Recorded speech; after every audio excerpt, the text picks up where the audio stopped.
Dear students, so ஒரு சில students வந்து சொல்லியிருந்தீங்க இன்னைக்கு மதியம் பார்லிமெண்ட் நியூஸில் 10th ரிசல்ட் வந்து மே ஃபர்ஸ்ட் வீக்கே வரப்போகுதுன்னு சொன்னாங்க. ஸோ அதை பற்றி கொஞ்சம் சொல்லுங்கள் சார் அப்படின்னு கேட்டிருந்தீங்க. ஸோ உங்களுக்காக தான் இந்த வீடியோ. ஸ்டூடெண்ட்ஸ், நீங்கள் வந்து அதை பற்றி எந்த ஒரியும் பண்ண வேணாம். நீங்கள் அந்த நியூஸை எடுத்து திரும்பி யூடியூப் சேனலில் போய் பார்லிமெண்ட் நியூஸ் சேனலில் எடுத்து நீங்கள் பாருங்கள். அதில் அவங்க என்ன சொல்லியிருக்காங்கன்னா, மே முதல் வாரம் வெளிவருவதற்கு வாய்ப்பு அப்படின்னு தான் சொல்லியிருக்காங்க. கன்ஃபார்மாக வந்து அவங்க சொல்லலை. இப்போ மே முதல் வாரம் பார்த்தீங்கன்னா மே 1ஆம் தேதி நம்மளுக்கு வந்து கவர்மெண்ட் ஹாலிடே. ஸோ அன்னைக்கு வர்றதுக்கு வாய்ப்பு இல்லை. 2, 3 பார்த்தீங்கன்னா சனி ஞாயிறு. அடுத்து 4ஆம் தேதி பார்த்தீங்கன்னா எலெக்ஷன் ரிசல்ட் இருக்குது. ஸோ அதுக்கு அன்னைக்கு வர்றதுக்கு வாய்ப்பு இல்லை. இப்போ 5, 6, 7, 8 தான் இருக்குது. அந்த 8ஆம் தேதி நம்மளுக்கு வந்து 12th ரிசல்ட் சொல்லியிருக்காங்க. அப்போ 5, 6, 7 அந்த 3 நாளில் வருமா அப்படின்னா அதுக்கு வந்து வாய்ப்பு வந்து கம்மி தான். அதே போல் இன்னொன்று பார்த்தீங்கன்னா வேறு எந்த நியூஸ் சேனல்லையுமே வந்து இதை பற்றி எதுவுமே சொல்லவே இல்லை. ஸோ பார்லிமெண்ட் நியூஸில் மட்டும் தான் சொல்லியிருக்காங்க. அதனால வந்து இது வந்து கன்ஃபர்மேஷன் கிடையாது. அவங்க வந்து ஒரு வாய்ப்பு அப்படின்னு தான் சொல்லியிருக்காங்க.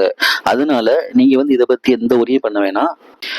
இப்போ வரைக்கும் அஃபிஷியலாக பார்த்தீங்கன்னா 12th மே 8, 10th மே 20 அதான் வந்து அஃபிஷியலாக இருக்குது.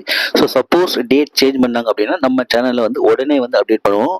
நீங்கள் வந்து எந்த ஒரு டவுட்டாக இருந்தாலும் கமெண்ட் பண்ணுங்கள், நான் வந்து ரிப்ளை பண்ணுறேன். Okay, thank you students.